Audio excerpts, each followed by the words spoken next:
Ja täna ma tahan jagada sinuga neid lippe, mis mind siin hoiab ja mis on olnud minu edu valemaks. Kõige tähtsam osa minu jaoks päevast on iseenda valmispanek ehk häälestus. On hommikuinimesed ja on õhtuinimesed ja mina ei ole kohe kindlasti varajase hommikuinimene. Asudele meeldib scrollida telefonis, teised loevad hommikul ajalehte. Siis mina kasutan muusikat, sest muusika aitab mul ärgata. Ma tunnen, kuidas mu sisemine vibratsioon tõuseb, kuidas see laeb mind energiaga ja annab mu päevale noodi.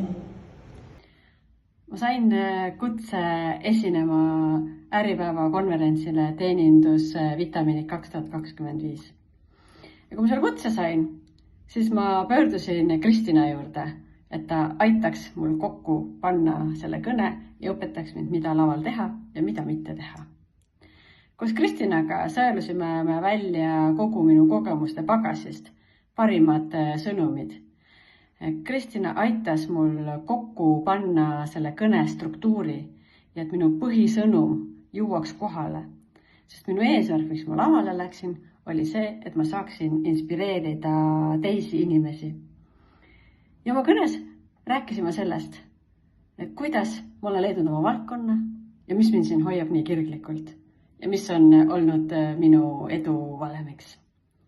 Ehk siis jagan ka sinuga nende 3 tähtsamat punkti. Ehk siis leia oma valdkond, häälesta ennast, ole kohal ning lisaks pane endale eesmärk, mis kannab sind läbi päevade. Ja kui me need sõnumid Kristinaga kokku panime, siis igas veebivestlusest tuli järel kokkuvõte. Ja selleks, et olla kõneks valmis, siis hea tava on see, et sa pead ajast kinni. Selleks tuleb harjutada. Kristina õpetas mulle, kuidas võtta kõne tükkideks, kuidas esitada peasõnumit ja kuidas olla laval enesekindel. Minu kogemus on väga värske, sest 2 päeva tagasi ma just sealt lava pealt maha tulin. Ja mis mind tõeliselt aitas, oli väga hästi strukturiseeritud kõne ja see mõte.